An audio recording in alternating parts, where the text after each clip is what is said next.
ન બોલે.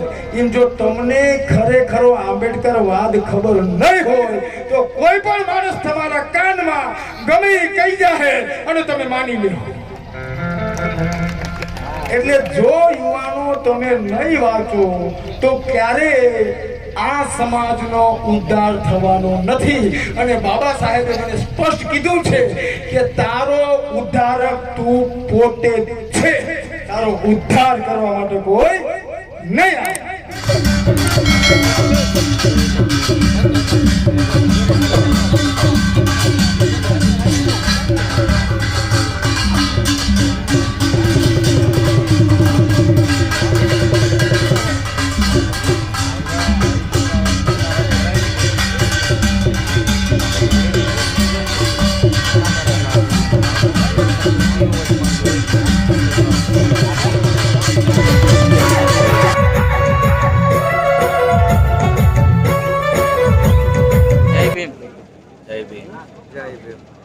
આજે બાબા સાહેબ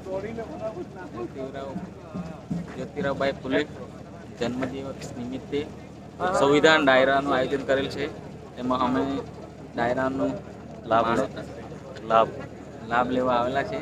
અમારા સાથી મિત્ર હસમુખભાઈ, પાછળ દક્ષેશભાઈ છે અને બધા હાલો કેમેરામેન બી છે. સાથે મિત્રો તો આજે આપણે જઈ રહ્યા છે લાલ ડુંગરી ખાતે, જે ધરમપુરમાં આવેલું છે. લાલ ડુંગરી બામટીમાં. અને જ્યાં જે આપણા સંવિધાન વિશેનો ડાયરો લખવામાં આવેલો છે. આ ડિસ્પ્લે પર તમને આવી ગયો હશે, તમે જુઓ. અને ત્યાં જયેલા છે એટલે તમે વિડીયો જોજો. તમને વિડીયોમાં ત્યાંની ઘણી એવી ઝલકો બતાવીશું, એટલે ખાસ જોતા રહેજો. કારણ કે એવા વ્યક્તિઓ ભાગ્યે જ આપણા સમાજની અંદર છે. બાબા સાહેબનું જે અધૂરું આંદોલન છે, તૂટેલું આંદોલન છે, એમને આગળ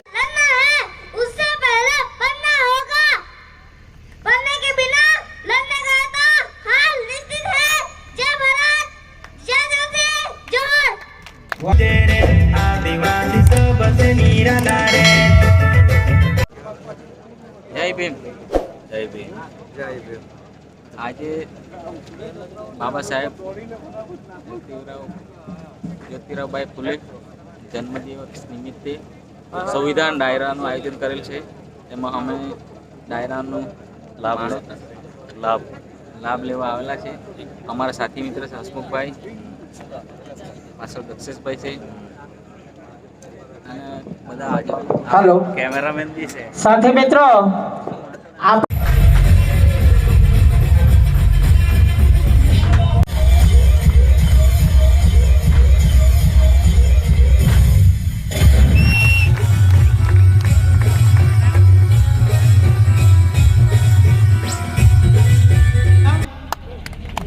કાવ્યા રવિન્દ્ર તરફથી 500 રૂપિયા આકૃતિને મળે છે. મિત્રો હવે પછી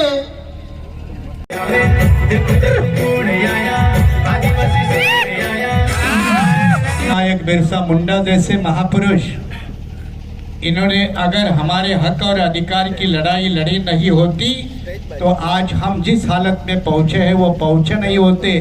कहीं और कई जंगल में भटकते होते और अपना पता सिर्फ लापता नाम का होता. ये बात हमको कतई भूलनी नहीं चाहिए. 14 तारीख को बाबा साहब की जयंती है और बाबा साहब ने महात्मा फुले को भगवान गौतम बुद्ध और संत कबीर के साथ अपना गुरु माना. और जो 19वीं सदी में बाबा साहब के पहले जो सामाजिक चेतना जागृत करने का ऐतिहासिक काम महात्मा ज्योतिबा फुले, उनकी पत्नी सावित्रीबाई फुले, इन्होंने जो किया वो इतिहास में दफन हुआ था. यहाँ के इतिहासकारों ने उसको मिटाया था. लेकिन जैसे बाबा साहब ने महात्मा फुले जी को अपना गुरु माना, वो दफना हुआ भारत के शूद्र अतिशूद्रों के दमन और शोषण का इतिहास भारत के पटल पर आ गया. ऐसा इतिहास लिखने का काम अगर शुरू में सबसे पहले भगवान बुद्ध के बाद अगर किसी ने किया तो महात्मा ज्योतिबा फुले ने किया, इसलिए महात्मा ज्योतिबा फुले को याद करना चाहिए। सर हेमंत करकरे ने जो इन्वेस्टिगेशन किया था, उस इन्वेस्टिगेशन में उन्होंने जो लैपटॉप पकड़े थे, उस लैपटॉप में जानकारी प्राप्त हुई थी कि 26 जनवरी 1950 के दिन काठमांडू में आरएसएस की इस मीटिंग में ये ठहराव पास किया गया था। अर्थात वे लोग इस संविधान को मानते नहीं, लागू करते नहीं और वे उसके प्रति ईमानदार नहीं है। इसलिए जागृति आने के बाद, जो कि 2015 से हमने इसकी शुरुआत की थी बड़े पैमाने पर, 2010 से ही ये दोनों त्योहार जो देश में मनाए जाते हैं राष्ट्रीय पर्व के तौर पर, इन दोनों पर्वों के पीछे एक दिन जो बहुत बड़ा दिन जिम्मेदार है, और वो है 26 नवंबर, जिस दिन भारतीय संविधान को संविधान सभा में बाबा साहब अम्बेडकर ने प्रस्तुत किया और संविधान सभा ने उसे एक्सेप्ट किया, अंगीकार किया, स्वीकार किया। अर्थात बर्थ ऑफ कॉन्स्टिट्यूशन, बंधारण का जन्मदिन 26 नवंबर, जो इस देश में छुपाया गया, कभी किसी को बताया नहीं गया, पढ़ाया नहीं गया और मनाया तो गया ही नहीं। इसलिए हमने भारतीय संविधान को इस देश के अंदर बचाने और लागू करने के अभियान के तहत हमने 26 जनवरी એમએલએ એમનું પણ આપણે સ્વાગત કરીએ છીએ, દિલથી સ્વાગત કરીએ છીએ।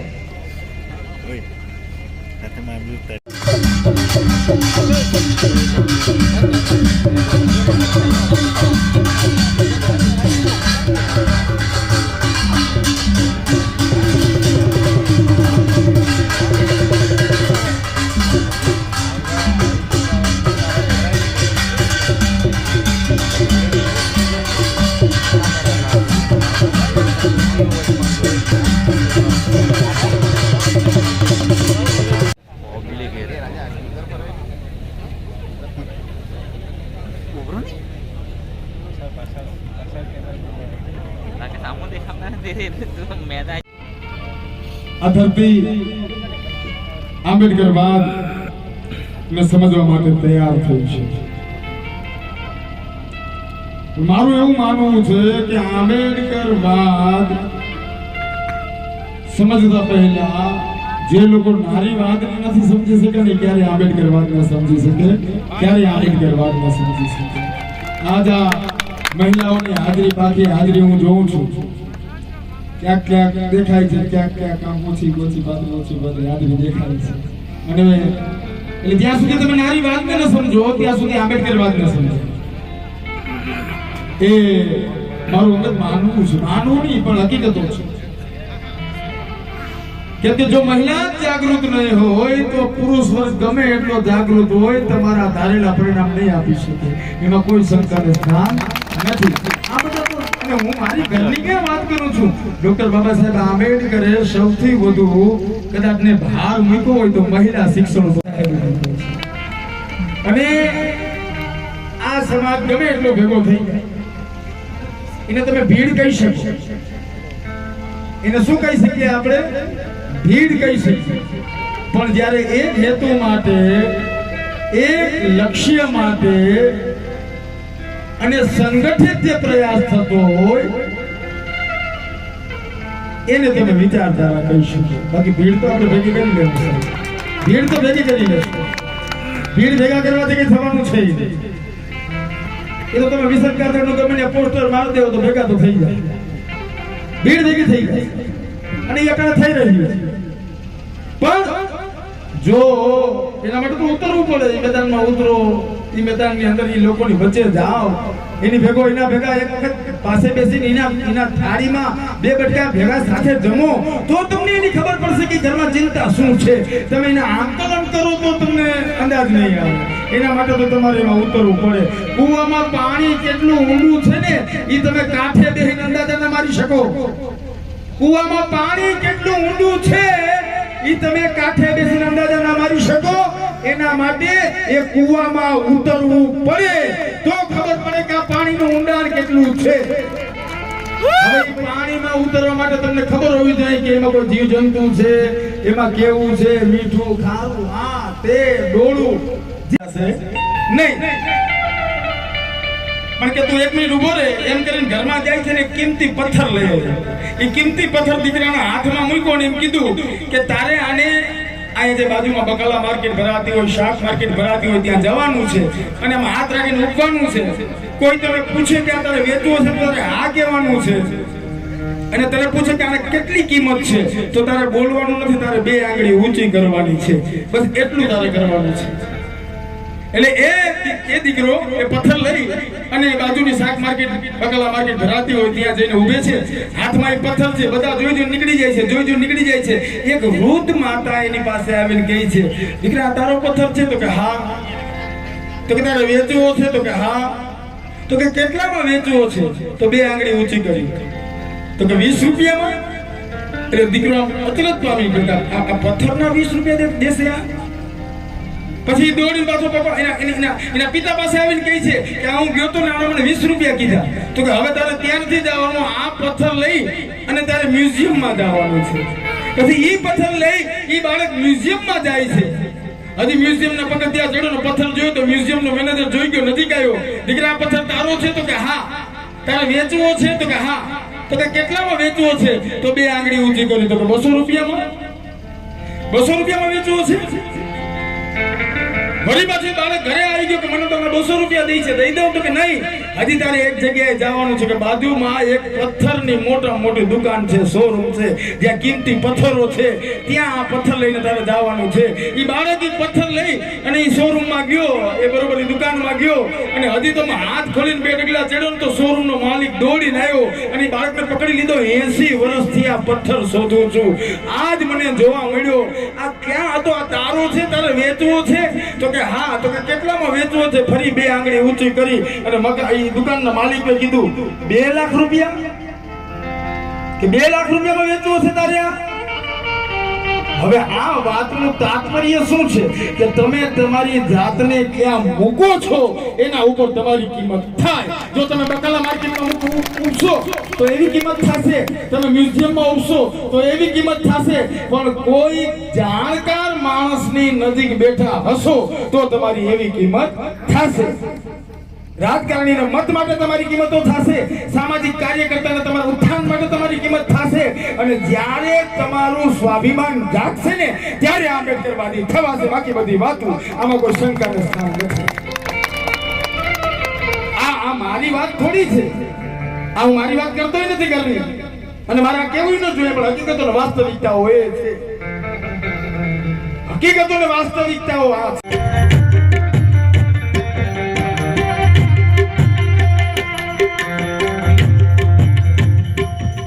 ત્યાગી સુખો સંઘર્ષ ખેડી ન્યાય કરનારો હતો, ભૂતકાળમાંથી શીખ લઈ ભાવીનો કરનારો હતો. પરિવારને પડતો કરી હું પીડિતને પડકારતો.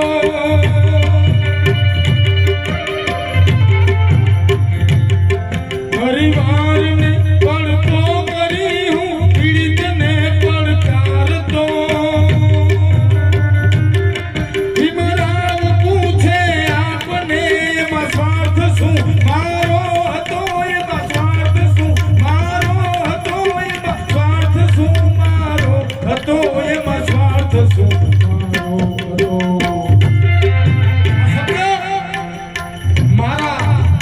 હોઈ શકે, પણ આજ તમને ને મને બાબા સાહેબ પૂછે છે, તમને ને મને બાબા સાહેબ પૂછે છે, જઈ છે અને શબ્દ મારા છે ભાવનામાં, પણ આજે ભાવાર્થ છે ને બાબા સાહેબ તમને પૂછે છે કે ત્યાગી સુખો સંઘર્ષ ખેડી હું ન્યાય કરનારો હતો, ભૂતકાળમાંથી શીખ લઈ ભાવિનો કરનારો હતો. પરિવારને પડતો કરી હું પીડિતને પડકારતો. ભીમરાવ પૂછે આપણે એમાં સ્વાર્થ શું મારો હતો? તમને પૂછે છે કે આમાં કોઈ મારો સ્વાર્થ હતો? જો મારો સ્વાર્થ નહોતો, તમે આંબેડકરવાદી થાય, એના વંશજો થાય અને તમારા સ્વાર્થ હોતો એ વ્યાજબી છે? મારું મને સ્ટેજમાં સ્થાન આપતી બનાવો તો હું આવું. આવું કેવું છે ને?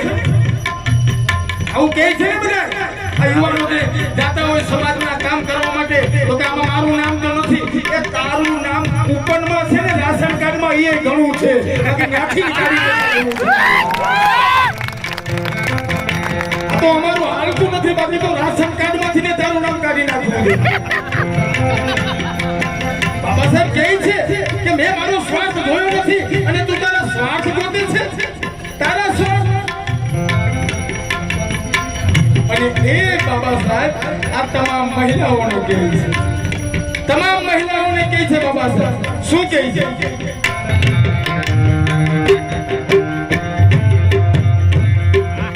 વિધવા બને મુંડન કરે પતિ ત્રાસ દેનારો હતો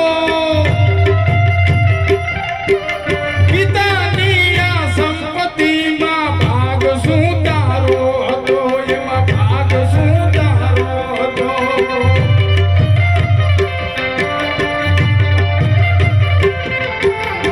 મુંડન કરે પતિ ત્રાસ દેનારો હતો પિતાની આ સંપત્તિમાં ભાગ શું તારો હતો કાયદા તણી કલમું લખી હું મનુને પડકારતો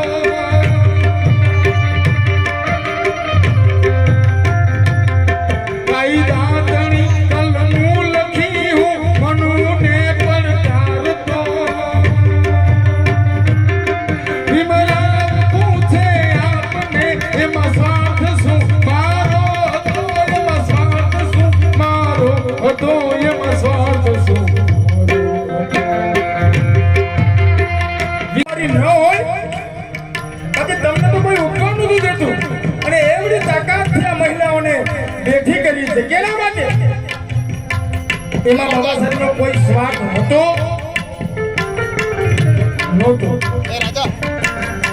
તમારા અહીં સ્વતંત્રતા લખવા માટે એ માણસને જ્યારે માર રમા હામું એટલે એના પત્ની હામું જોતા ને બાબા સાહેબ એટલે રમા માની માત્ર આમ હારી નહોતી ઓઢવા હારી આમ તમે કહી શકો ને અત્યારે તો તમે બધા હોય સૂટમાં તમે આ રીતના બધા બેઠા છો તો એવા સારા કપડા માં રમાય નહોતા પહેર્યા પણ બાબા સાહેબ અંદરથી વિચારતા હતા કે રમા મને ખબર છે આજ તારી આવી પરિસ્થિતિ છે હું તને જોઉં છું પણ મારી ઉપર ભરોસો રાખ હવે પછી આ ભારત વર્ષની તમામ રમા છે ને 10,000 ની હાડીઓ પહેરશે 10,000 ની હાડીઓ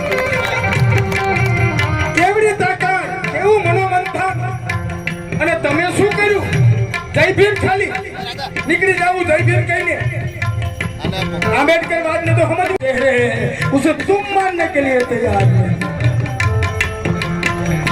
રાજકારણી ને મત માટે આંબેડકર યાદ આવે છે આગેવાનોને પોતાની ટકાવારી નક્કી કરવા માટે આંબેડકર યાદ આવે છે પણ હે યુવાનો જો તમે વાંચશો ને એક વખત જો તમે વાંચશો ઇતિહાસને તમારી અંદર તર્કને બેઠું કરી લેશો તમે વિદ્વાન થઈ જાશો જ્ઞાની થઈ જાશો કોઈના બાપની તાકાત નથી તમને છેતરીને જાય સાહેબ એ સમાજનો ઉદ્ધાર થાશે ને થાશે એ માટે તારે જ્ઞાન અને વિષણ કે છે એ સાચું જ છે એવું માની લેવાની જરૂર નથી વિષણને ખોટો સાબિત કરવા માટે તમારે વાંચવું પડશે એમ નામ તો તમે મને ખોટો નહીં કહી શકો અને નેતાઓ માટે કહી છે બાબા સાહેબ સાંભળજો નિલેશભાઈ નેતાઓ માટે કહી છે બાબા સાહેબ શું કહે છે ઉભવાન દેતા આંગણે ને કોણ પૂછનારો હતો કોણ જય ગુંજન કર્યું તારા હકનો દેનારો હતો તારા હકનો દેનારો હતો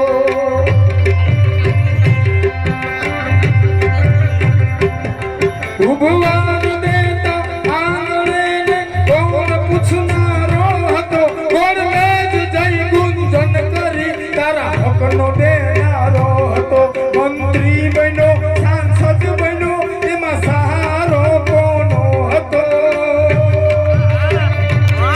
પૂછે છે ડોક્ટર બાબા સાહેબ આંબેડકર પૂછે છે તમને કે તું આજ મંત્રી બન્યો સરપંચ બન્યો ધારાસભ્ય બન્યો એમાં સહારો કોનો હતો ઉભવા ન દેતા આંગણે અરે કોણ પૂછનારો હતો ગોળ મેઘ જય ગુંજન કરી તારા હકનો દેનારો હતો મંત્રી બન્યો, સાંસદ બન્યો, એમાં સહારો કોનો હતો? ભીમરાવ પૂછે આપને, એમાં સ્વાર્થ શું મારો હતો? એમાં કોઈ મારો સ્વાર્થ હતો? તો આજ તું નેતા બનીને તારા સ્વાર્થ નક્કી કરે છે. એક વાત મને ધંધો નહીં ચાલો કરી તું વેઠ કરનારો હતો. શિક્ષણ રહિત પોષણ રહિત તું એક બિચારો હતો.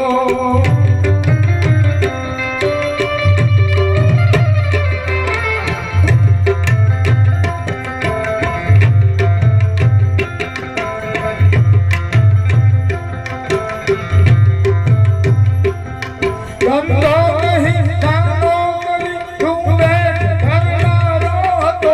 શિક્ષણ રહિત પોષણ રહિત તું એક બિચારો હતો. અનામતની આજ શશડી આજ તું ચડતો હતો.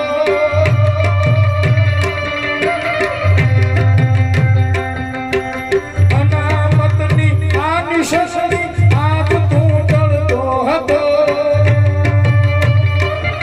ભીમરાવ પૂછે આપને એમાં સ્વાર્થ શું મારો હતો? એમાં સ્વાર્થ શું મારો હતો? એમાં સ્વાર્થ શું મારો હતો? એમાં સ્વાર્થ શું?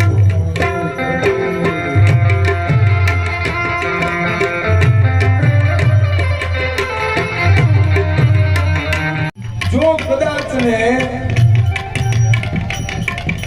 આપણે શા માટે ગુલામ બનાવી શક્યા ખબર છે?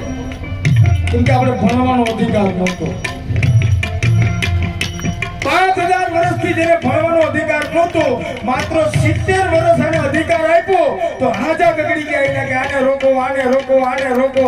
ખાલી 70 વર્ષમાં તો વિચાર કરો કે 5000 વર્ષથી જો અમને ભણવાનો અધિકાર હોત ને તો ભારત આજ મહાસત્તા હોત સાહેબ. ભારત આજ મહાસત્તા હોત. પણ એ ભારત દેશનો મોટો સમુદાય તમે ગુલામ કરી નાખ્યો. એટલે બાબા સાહેબે એવું કીધું હતું કે મારે આઝાદી છે ને આ ભારતમાં તો કે બધે ગુલામ છે, મને કોણ આઝાદી દેશે? એટલે તમારી આઝાદીની લડત એને ગોળ મેદી પરિષદમાં લડ્યા.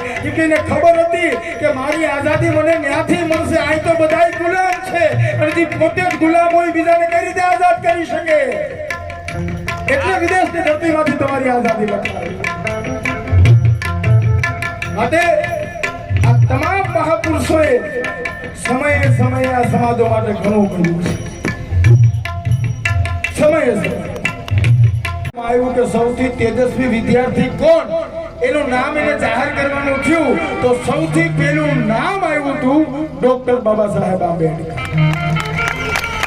આફ્રિકાનો ગાંધી કહેવાતો નેલ્સન મંડેલા એને એવું કહેવું પડ્યું કે ભારત આખામાંથી જો કોઈ લઈ શકાય એમ છે ને તો એ છે ભારતનું બંધારણ. એક સમયનો રાષ્ટ્રપતિ અમેરિકાનો અહીંયા આવીને એમ બોલ્યો હતો કે જો બાબા સાહેબ અમેરિકામાં જન્મ હોત ને તો અમને ઉગતા સૂરજનું બિરુદ આપે. ઉગતા સૂરજનું બિરુદ. કોલંબિયાની અંદર કાશ્યની પ્રતિમા મૂકી અને નીચે લખી દીધું તો સિમ્બોલ ઓફ નોલેજ. તમારે એક પીએચડી કરવું હોય ને તો એક જીવન ટૂંકું પડે. ડોક્ટર બાબા સાહેબ આંબેડકરે એના વ્યક્તિગત જીવનમાં 5 વખત પીએચડી પૂરું કર્યું. 5 વખત. ધ સ્કૂલ ઓફ ઇકોનોમિક્સમાં અર્થશાસ્ત્રમાં પીએચડી થયા, જાતિ વિદેશમાં થયા. એથી આગળ એને કાયદાનો અભ્યાસ કર્યો એટલે એલએલબી, LLM અને ડોક્ટર ઇન લો થયા અને કોલંબિયાએ માનદ ડોક્ટરની પદવી આપી. તમે કેનો વિરોધ કરવા માટે નીકળો છો એને પૂછો તો ખરા. છે તમારી 5 પેઢીમાં કોઈ આવો ભણી ગયેલો માણસ? અહીંયા બાબા સાહેબને ચશ્મા કાઢી નાખે ને આંગળી તોડી નાખે ને આવા બનાવ બનતા હોય ગુજરાતમાં.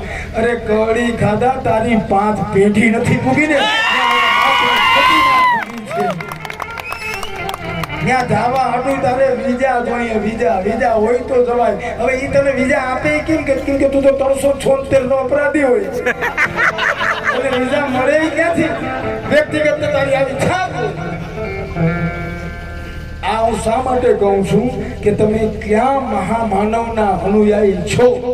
કે આ વિશ્વ વિભૂતિને આપણે જે ભણતર પૂરું કરવા માટે કેમ્બ્રિજ યુનિવર્સિટીના ધ સ્કૂલ ઓફ ઇકોનોમિક્સના પ્રોફેસરે એવું કીધું હતું કે આ પીએચડી પૂરું કરવા માટે તો બાબા સાહેબ 9 વર્ષ લાગે. બાબા સાહેબે 2 વર્ષ અને 15 દિવસમાં 21 કલાક વાંચી અને એ ડિગ્રી મેળવી છે. કઈ શખ્સિયતને તમે ને આમિર ખાનએ એવું કીધું કે હું એ થાકી જાઉં ને એટલે બાબા સાહેબને વાંચું છું. મારો કેવો માણસ હતો, હરવાડા સુધી થાક્યો નહીં, હરવાડા સુધી થાક્યો નહીં.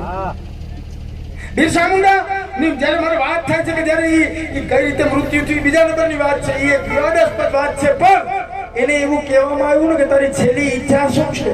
તો બિરસા મુંડાએ એવું કીધું કે મારી છેલ્લી ઈચ્છા એવી છે કે મારી શમશાન યાત્રા તમે લઈ જાઓ ને એટલે મારા પગ બહાર રાખજો. હે કે મારા પગ બહાર રાખજો, ઈ લોકોને ખબર પડે કે હજી બિરસા મુંડા થાક્યો નથી, હજી બિરસા મુંડા હાર્યો નથી, હજી બિરસા મુંડા થાક્યો. તમે કેના વંશજો છો? કેના વંશજો? તમને કોઈ જુદા કરી જ ન શકે છે. પ્રકૃતિના ખોળ રમનારા સમાજ અને જેના ખોળ આગળ હમણાં આંદોલનો થયા એટલે 25, 30, 50,000 માણસો ભેગા થયા ને. શા માટે ભેગા થયા ખબર છે? કેમ કે એનું મૂળ છે અહીંયા, મૂળ, અને જેના મૂળ હોય ને એ જ ગાંડા થાય, બીજા ગાંડા ન થઈ શકે. અહીંયા થોડા ગાંડા થાય, જેના મૂળ વિદેશમાં હોય થોડા ગાંડા થાય. અમારા મૂળ આઈના છે સાહેબ. પ્રકૃતિ ની યાચના અને પરંપરા કરનાર કાયમ ને માટે. એટલે મારો કહેવાનો ભાવાર્થ એ છે કે હવે જો તમે ઈચ્છો છો કે તમારું સંતાન સ્વાભિમાન સાથે જીવે, જો તમે ઈચ્છો છો કે તમે તમારા સ્વાભિમાન સાથે તમારા સમાજનો વિકાસ કરો, તો આંબેડકરવાદ જરૂરી છે. આંબેડકરવાદ સિવાય તમારો ઉદ્ધાર નથી. અને જ્યાં સુધી, અને સાંભળજો, આ એટલા પુરુષ વર્ગ અહીં બેઠા છે ને, તો એ પુરુષ વર્ગને હું ભલામણ કરી દઉં છું કે જ્યાં સુધી તમારી મહિલા આંબેડકરવાદને નહીં સમજે ત્યાં સુધી તમારાથી એક ખીલી નહીં ખૂટે ને નહીં ખૂટે. એટલે ક્યાંક સભામાં જાઓ, ક્યાંક ગમે ત્યાં તમે સમાજલક્ષી કાર્યમાં જાઓ ને તો પતિ પત્ની સાથે જાઓ તો ખબર પડે તો બે ઘરમાં એક સારી વિચારધારા તાકાતથી જઈ શકે. બાકી તમારે એકલાનું હાલવાનું જ નથી. તમે ઘેરે રીંગણા બટેટાનું શાક બનાવવાનું કહી ગયા હોય ને તો તમારી માં દૂધી કરીને બેઠી હોય. તમારું નહીં હાલે ભાઈ. જો તમારે આગળ હોય તો ભેગા રાખો. જો તમારે આંબેડકરવાદ ચલાવવું હોય ને તો આ માતાઓને ભેગી રાખવી પડશે. જો એ ભેગી નહીં તો તું એકલો કઈ નહીં કરી કઈ થાય જ નહીં. જો આંબેડકરવાદી જોઈએ તો હકીકત તો એટલે જ મેં પહેલા કાર્યક્રમની શરૂઆતમાં કીધું કે જો તમારે આંબેડકરવાદને સમજવો છે તો પહેલા તમારે નારીવાદને સમજવી પડશે. જો નારીવાદને નહીં સમજો તો આંબેડકરવાદ ક્યારેય સમજાશે નહીં.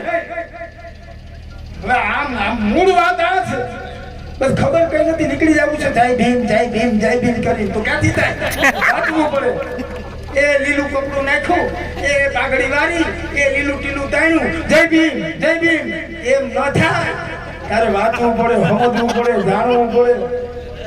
સાંભળતું એક કુવામાં છે ને દેડકો હતો.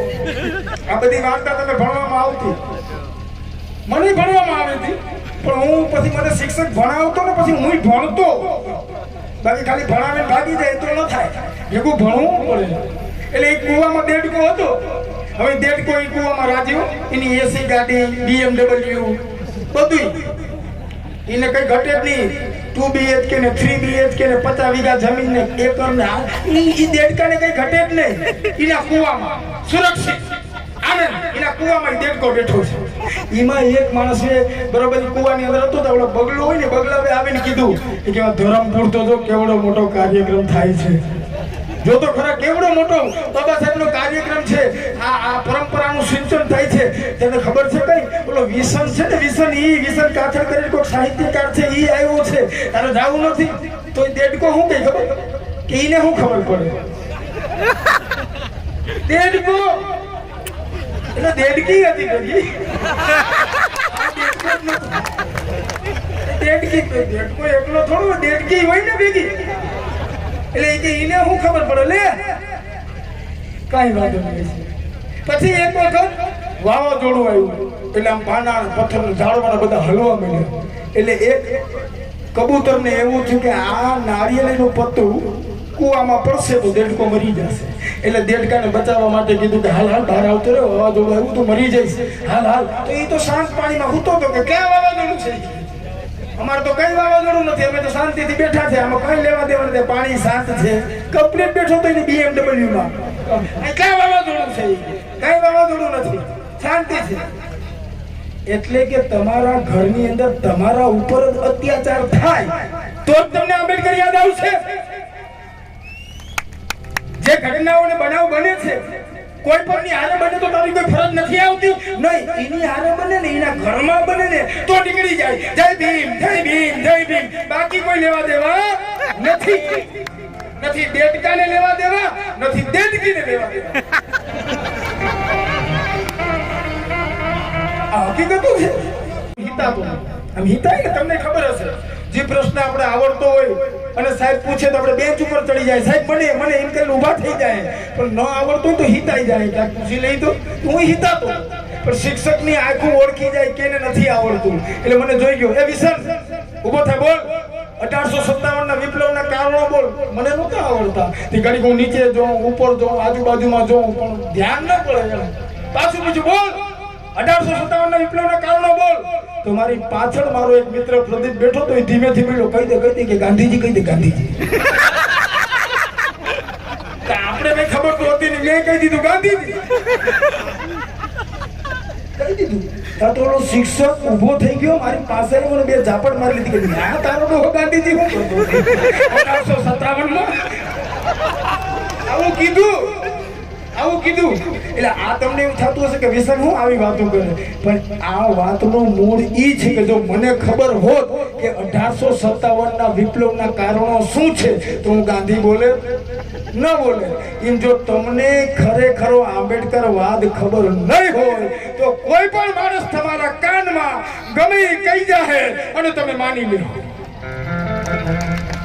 એટલે જો યુવાનો તમે નહીં વાંચો તો ક્યારે આ સમાજનો ઉદ્ધાર થવાનો નથી અને બાબા સાહેબે મને સ્પષ્ટ કીધું છે કે તારો ઉદ્ધારક તું પોતે છે તારો ઉદ્ધાર કરવા માટે કોઈ નહીં આવે મિત્રો આ હતી ડાયરાની ઝલકો જે આપણા બાબા સાહેબ આંબેડકરે જે બંધારણ ઘડેલું હતું અને બાબા સાહેબ આંબેડકરના વિશે ડાયરામાં ઘણો લાંબો ચાલ્યો છે અમે તો વચ્ચેથી નીકળી આવ્યા છે પણ ઘણી એવી સારી ઇન્ફોર્મેશન હતી અને જે જાણવા લાયક હતી આપણા યુવાનો માટે એટલે ખાસ તમે આ બાબા સાહેબના બંધારણને જુઓ વાંચો ચાલો બાય બાય ગુડ નાઇટ